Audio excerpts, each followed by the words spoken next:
सर्वमङ्गलमाङ्गल्ये शिवे सर्वार्थसाधिके शरण्ये त्र्यंबके गौरी नारायणी नमोस्तुते। जय माता दी दोस्तों आज हम अपनी इस वीडियो में आप सभी के लिए दुर्गा सप्तशती के चौथे अध्याय का सार लेकर प्रस्तुत हुए हैं। इस अध्याय में इंद्र आदि देवताओं द्वारा देवी की स्तुति का वर्णन किया गया है। महर्षि मेधा बोले, देवी ने जब पराक्रमी दुरात्मा महिषासुर को मार गिराया और असुरों की सेना को मार दिया, तब इंद्र आदि समस्त देवता अपने सिर और शरीर को झुकाकर भगवती की स्तुति करने लगे। जिस देवी ने अपनी शक्ति से ये जगत व्याप्त किया है और जो संपूर्ण देवताओं तथा महर्षियों की पूजनीय है, उस अंबिका को हम भक्ति पूर्वक नमस्कार करते हैं। वह हम सबका कल्याण करें। जिस अतुल प्रभाव और बल का वर्णन भगवान विष्णु, शंकर और ब्रह्मा जी भी नहीं कर सके, वही चंडिका देवी इस संपूर्ण जगत का पालन करे और अशुभ भय का नाश करे। पुण्यात्माओं के घरों में तुम स्वयं लक्ष्मी रूप हो तो और पापियों के घरों में तुम अलक्ष्मी रूप हो, और सतकुल में उत्पन्न होने वालों के लिए तुम लज्जा रूप होकर उनके घरों में निवास करती हो। हम दुर्गा भगवती को नमस्कार करते हैं। हे देवी, इस विश्व का पालन करो। हे देवी, हम तुम्हारे अचिंत्य रूप का किस प्रकार वर्णन करें। असुरों का नाश करने वाले भारी पराक्रम तथा समस्त देवताओं और दैत्यों के विषय में जो तुम्हारे पवित्र चरित्र हैं, उनका हम किस प्रकार वर्णन करें। हे देवी, त्रिगुणात्मक होने पर भी तुम संपूर्ण जगत की उत्पत्ति का कारण हो।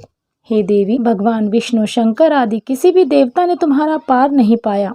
तुम सबकी आश्रय हो। यह संपूर्ण जगत तुम्हारा ही अंश रूप है, क्योंकि तुम सबकी आदिभूत प्रकृति हो।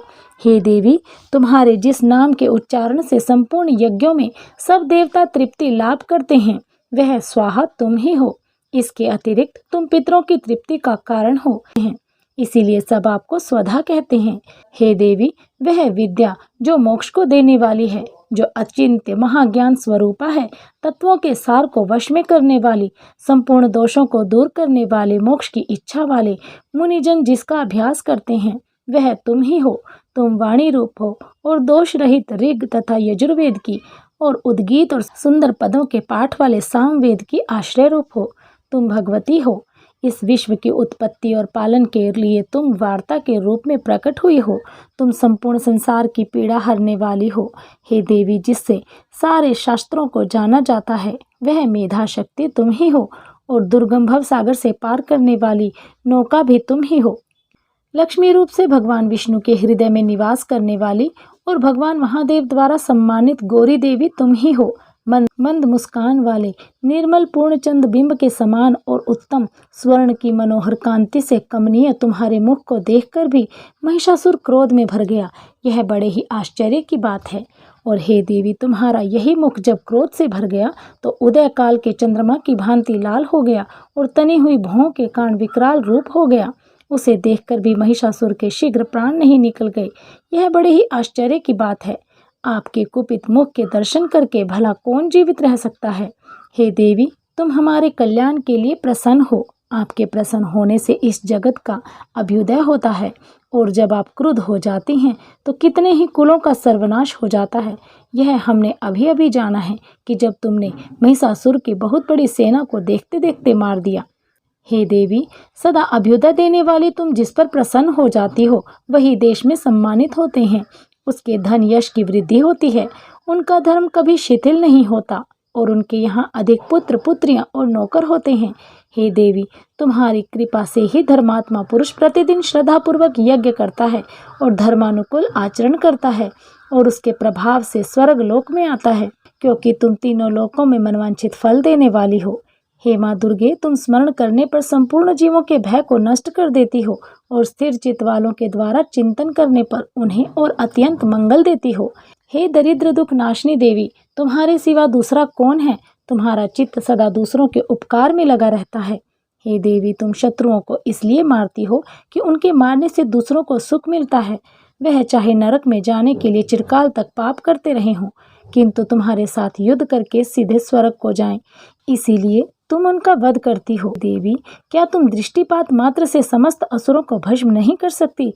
अवश्य ही कर सकती हो। किंतु तुम्हारा शत्रुओं को शस्त्रों के द्वारा मारना इसीलिए है कि शस्त्रों के द्वारा मरकर ही वे स्वर्ग को जाएं।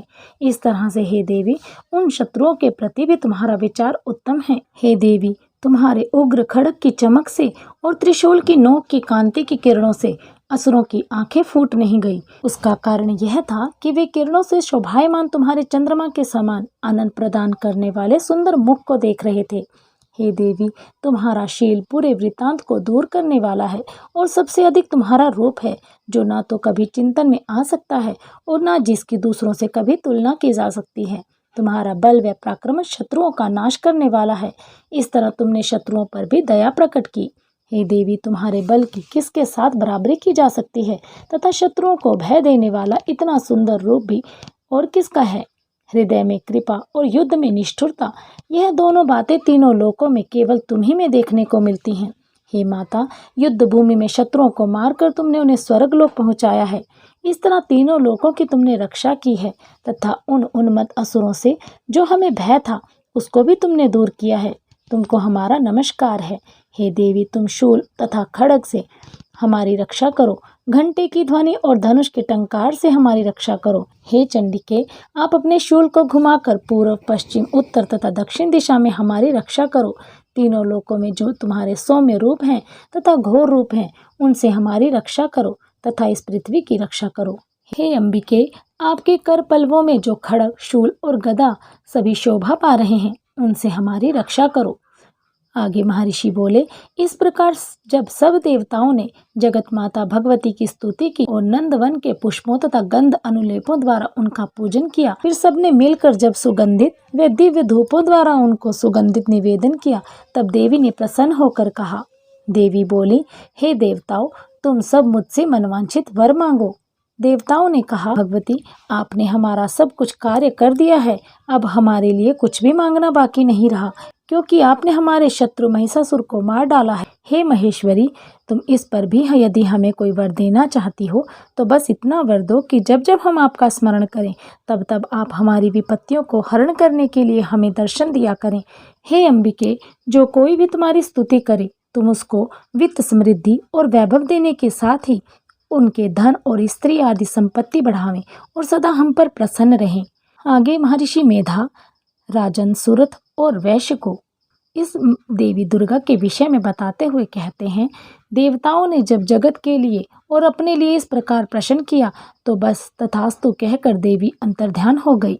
हे भूप, जिस प्रकार तीनों लोगों का हित चाहने वाली यह भगवती देवताओं के शरीर से उत्पन्न हुई थी, यह सारा वृत्तांत मैंने आपको सुना दिया है और इसके पश्चात दुष्ट असुरों तथा शुम्भ निशुम्भ का वध करने और सब लोगों की रक्षा करने के लिए जिस प्रकार गौरी देवी के शरीर से उत्पन्न हुई थी, वह सारा वृत्तांत मैं यथावत वर्णन करता हूँ।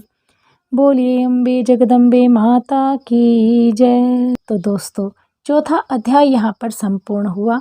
आगे हम अपनी अगली वीडियो में आप सभी के लिए दुर्गा सप्तशती का 5वां अध्याय लेकर प्रस्तुत होंगे। तब तक के लिए बने रहें हमारे साथ। आप सभी का हमसे जुड़े रहने के लिए बहुत बहुत धन्यवाद। जय माता दी।